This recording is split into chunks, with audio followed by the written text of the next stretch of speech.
Hey, what's going on, guys? This is Kyle with Loop Community. Today I'm going to be walking you through my setup for Logic and Mainstage and how I run backing tracks and click tracks through Mainstage. So let's start out by just showing you the finished product. This is the Mainstage concert that I used for a set for worship that I led a couple weeks ago and put it in perform mode. Intro 2, 3. So what we're going to end up with is an individual song for every song that we play that morning at church or whatever. We have individual tracks for all the parts. 2, 3. We have cues, a click track. We have the ability to repeat what are called markers or locators by using the cycle command. Verse 2, 3. We have the ability to go between our markers really easily by using the switch marker button that I've created here.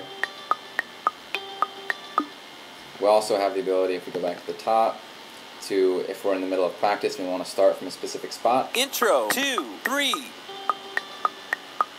So we can start from the chorus. So that's what we end up with. Let's take a look at how we got there. So this is the song that I created in Logic that we just saw in Mainstage. A couple things are constant in all of the stuff that I create and that I work with. I use the same click preset, and that's a software instrument. It's a plugin called Klopfgeist. Gives you a couple of different tones for a metronome. I found one that I like a lot, and I saved it as a preset. And anytime I make a new song, I basically load the preset, copy a measure from another song, and paste it in because I really like it, as long as it's in the same time signature. So that sounds like this. So different velocities, different pitches make it, I think, easy to follow. Second one that I do every time is a plugin for the vocal cues. If you don't have it already, or if you haven't seen it, you got to get the Loop Community Vocal Cue Pack. It's free right now. It's really cool because I'll open, this is an Ultra Beat plugin. What I do is one time I just dropped different vocal cues into different MIDI notes, and then what you're able to do then is treat it like it's any other MIDI instrument. And so you can see Intro that's assigned to the intro sample. 2, 3. So I just plug it in like it's MIDI, just like an Ultra Beat plugin anyone would do, and the outcome of that, let me solo that. Intro 2, 3. You can hear it. Full band 2, 3. So I got that going on. You got to get that pack. It's really easy to use. It's really cool. If you have Logic, use Ultra Beat plugin and just drop it in. Makes it easy. Finally, I've got other tracks here, obviously, for the song. Most important part, the part that you want to use Logic to create these for, is the markers. Or if you're familiar with Ableton, it's the locators.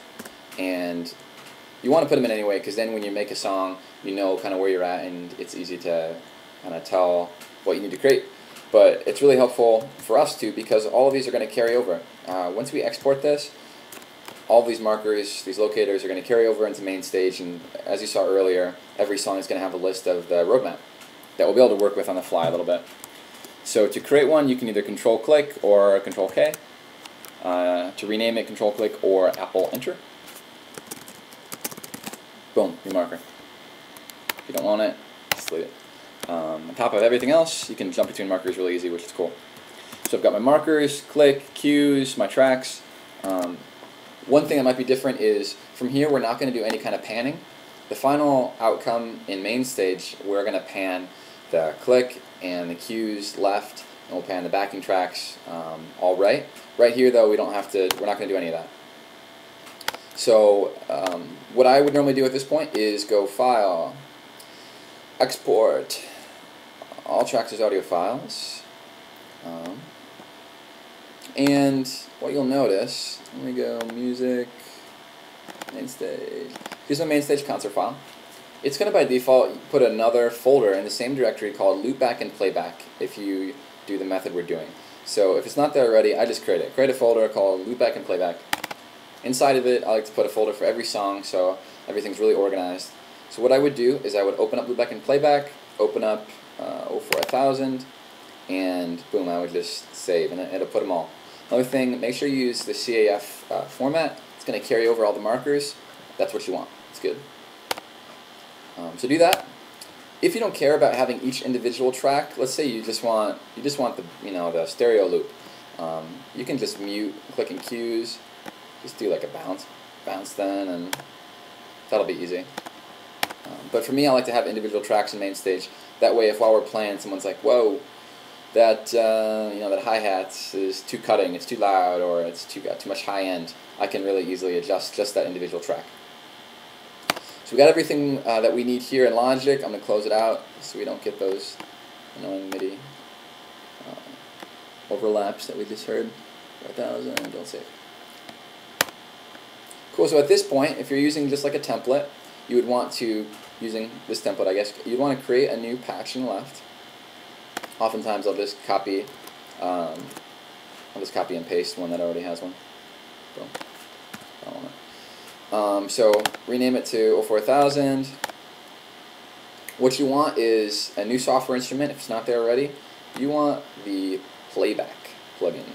Playback's where it's at. If you open Playback, you can see it's just going to store the contents of whatever you load, whatever you drop in. So what you need to do is open up your loopback in Playback, open up 04000. So all you got to do is take each individual track and just drop it over it, and it'll say processing. I would do that for click. I would do that for cues. If you bounced your loop and you just had a stereo loop, you would just have one more then. You would just have loop, and you'd carry that over. For me, again, I like to have individual, so I would then do lo-fi hi-hat. Drag and drop it. It's going to analyze it. Do that for all your tracks. You want to have some kind of marker list like this. You assign it to just one of your tracks. I always assign it to click. And as soon as you do that, boom, you're going to notice you got all these markers. These are all the markers that we created in Logic for the track have appeared here on Mainstage. It's really cool. We've got that. On top of that, you have to go through and individually assign each of these little meters to a track, which I like to do, because then you can see when it's playing. It's cool. So we've got that going. We've got that going. A little blurb on how I created this template. You can create your own template too, and you should, because you'll learn a lot about it. But I've got a song list, or a set list over here, markers list over here. Like I said before, these are some meters to show the levels. This is the marker area. It's going to show the current marker, what it's on. It's going to show the next marker, the time to the next marker, time remaining. Time remaining is really cool because if you're trying to plan how long your worship set is, you can just add up all the time remainings for all the songs. And then your interludes, I guess. Controls. I mapped this up to kind of match a MIDI controller I have, but it doesn't matter what it looks like. But definitely map it up to some kind of MIDI controller. MIDI foot switch is best. I've got one that's going to play and stop.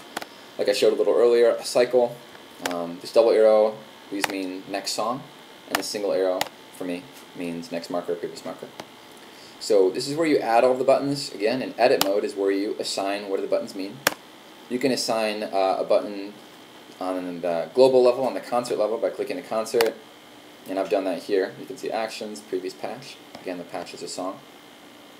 On other ones, I've had to do them on each individual song. So that's why I go to previous marker. So we've got this. We explained the playback. Oh, a quick word on the auxes. Once you drop them in, at this point, this is where the panning is going to come into play. I've got 3 different buses, 3 different auxes here. I've got a click, a cues, and a backing. You'll notice if I scroll to the right, the click and the cues are pan hard left. Backing is pan hard right. So all you have to do is drop it in and assign it the right bus. And then everything else will be good. And it's good to have them assigned to buses anyway, because then you feel like, wow, every vocal cue is too loud. What's the problem? Just turn the vocal cues down, or every vocal cue is this. You can add an effect or whatever. So do that.